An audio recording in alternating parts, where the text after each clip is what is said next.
Do you want to be a failure at campaigning like Romney in 2012? His project Orca was supposed to revolutionize voter turnout. Instead, the app crashed. Volunteers couldn't log in, entire precincts went blind. Now, do you want to know how not to run a campaign? Well, don't be the 2020 Iowa Democratic Caucus where a brand new vote counting app failed on day one. No results for 24 hours. Chaos. Do you think you should trust your software? Well, Trump felt he should, but during his 2020 Tulsa rally, a TikTok prank led thousands to RSVP with no intention of showing up. The campaign's tech got duped big time. So campaign tech can change the game, but if you don't follow the advice we're about to share, you can face a crash at the worst time. Midterms are coming. Are you prepared? Welcome to the Tech and Tactics podcast, the show where we decode the strategies, the tools, and the secrets that help political campaigns connect, organize, and win big time at the ballot box. I'm Vinayak. And I'm Shiksha. Campaign season is around the corner, and if you're hoping to make a big splash during the 2026 midterms, your software choices can make or break your campaign. Today, we're going to make your life a whole lot easier. We're just going to tell you what you need to organize your people, reach voters, raise money, and stay compliant without crashing. This will save your campaign time, money, and major headaches. Alright, most campaigns today live or die by outreach. This means calls, texts, or even emails. But only as long as you can actually make those calls and texts and emails. The secret sauce? Volunteers and follow-ups. Volunteers first. Make sure your calling platform lets your volunteers join from anywhere, whether it's their home or their phone.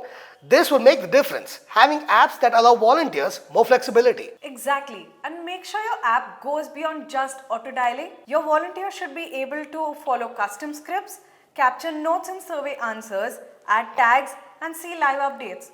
Plus, they should be able to text voters and even send voice broadcasts as follow-ups, wherever they are. The point is, make it easy to do the follow-up and the rest of the work will be done for you. Now, most campaigns focus heavily on first contact, knocking doors, sending texts, making that call. But they seem to forget that one conversation rarely moves the needle. You need multiple touch points to build trust and to turn the vote. Stay in touch. Send that follow-up text or use things like call-ups workflows to send them automatically. The point is, schedule another call, make that second call. Here's a real-life example to scare you all straight. In Florida in 2020, Biden's Hispanic vote director, Chris Wills, flagged warning signs. Cuban, Colombian, and Puerto Rican households were moving away from the Democrats.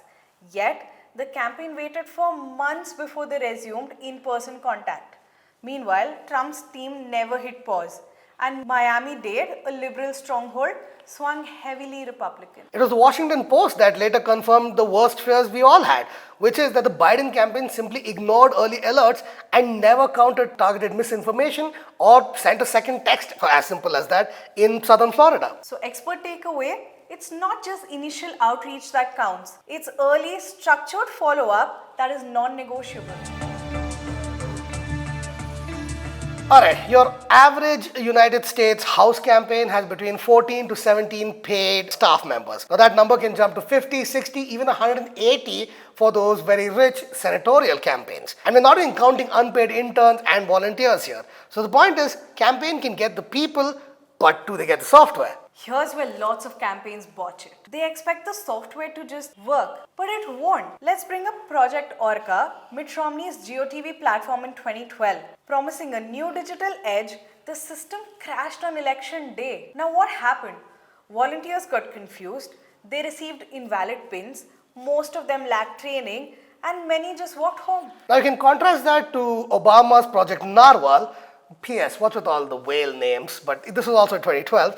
And that app was stress tested and iterated. It reflected a strategic investment the Obama campaign made in volunteer support and in systems and most importantly, fallback plans. Yeah, what you need is tried and tested software that lets you add unlimited volunteers with no extra cost, organize them into teams for special projects, onboard them with custom sign-up forms, and track every single action all in one dashboard. And just as an extra hint, make sure you put some effort into relational organizing.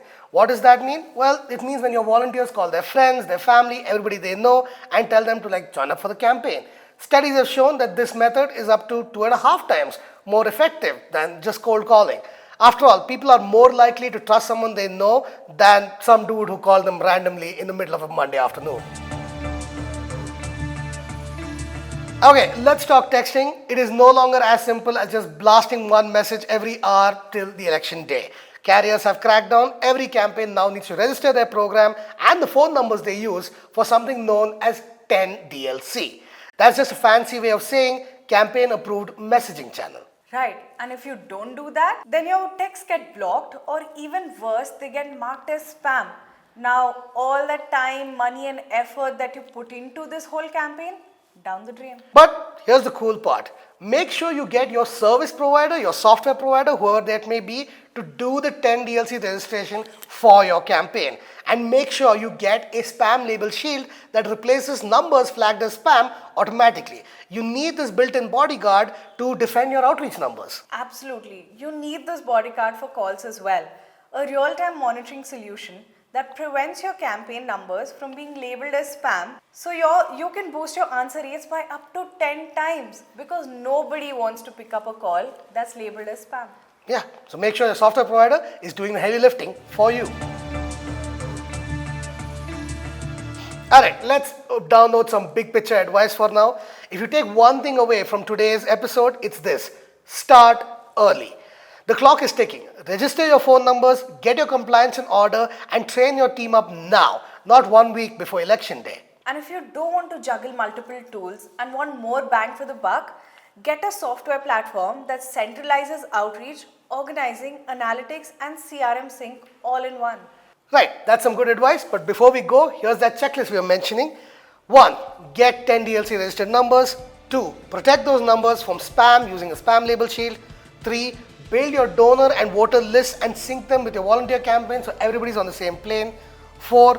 Onboard your team and train them as quickly and as early as possible. And 5. Measure everything so you can optimize on the go. That's it. Thank you for joining us today on our Tech and Tactics podcast. For more tips, subscribe wherever you listen. And if you have questions, email them to marketing@callhub.io and we'll answer them on our next show. Good luck and happy campaigning. Bye.